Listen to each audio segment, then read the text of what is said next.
The Valerian freighter Celestial Harmony drifted lifelessly in the asteroid field of Sector 7 Alpha, its quantum drive core irreparably damaged according to every diagnostic scan. Captain Thelran stood on the bridge, his bioluminescent skin flickering with distress as he reviewed the engineering report for the 5th time. The quantum resonator chamber has collapsed, Chief Engineer Xylith explained, her crystalline voice tinged with defeat. Without it, we cannot achieve faster-than-light travel. The nearest starport with replacement parts is 40 light-years away. At sublight speed, we would arrive in 300 years. The crew of 47 Valorians faced a grim reality: they would die here, slowly, as life support reserves dwindled over the next 6 months. Then the proximity alarm chimed. A battered human cargo vessel, the SS Reckless Endeavor, limped into sensor range, trailing plasma from a damaged engine. Its hull was a patchwork of mismatched plates, welds, and what appeared to be duct tape. Captain Thelran wondered if humans understood that starships required proper maintenance. The communication channel crackled. "This is Chief Mechanic Rodriguez of the Reckless. We picked up your distress beacon. You folks need a hand?" "Our quantum drive is beyond repair," Thelran replied carefully.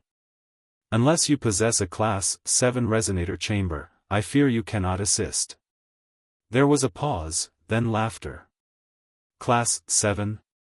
Buddy, we don't even have a Class 3.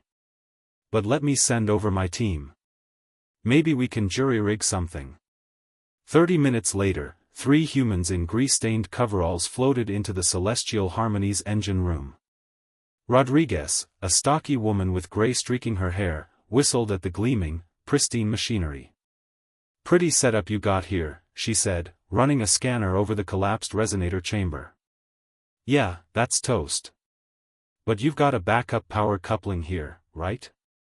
And these conduits. Jax, get me the plasma welder. Chen, strip the secondary stabilizers from our ship."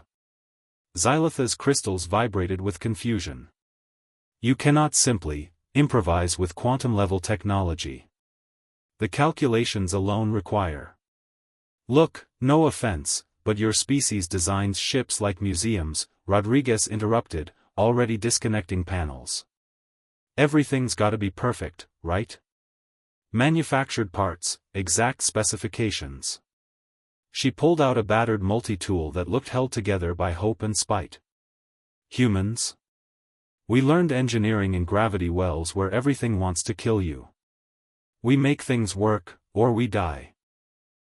Over the next 18 hours, the human mechanics performed what Xylith could only describe as technological sacrilege. They bypassed the resonator chamber entirely, rerouting power through the navigation array. They fashioned a makeshift quantum coil from spare parts and something Rodriguez called creative repurposing. They even welded a section of their own ship's hull into the Valerian drive system. "This will never function," Xylith insisted as they fired up the modified drive. The engine hummed. Then roared. Quantum readings stabilized at 73% efficiency, not perfect, but more than enough for FTL travel. Rodriguez wiped her hands on her coveralls. "She'll get you home.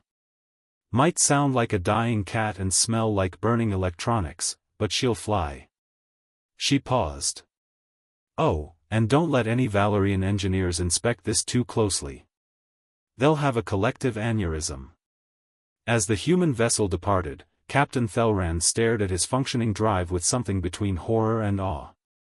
His engineer approached, crystals flickering with confusion. "Captain, by every principle of quantum mechanics, this should not work."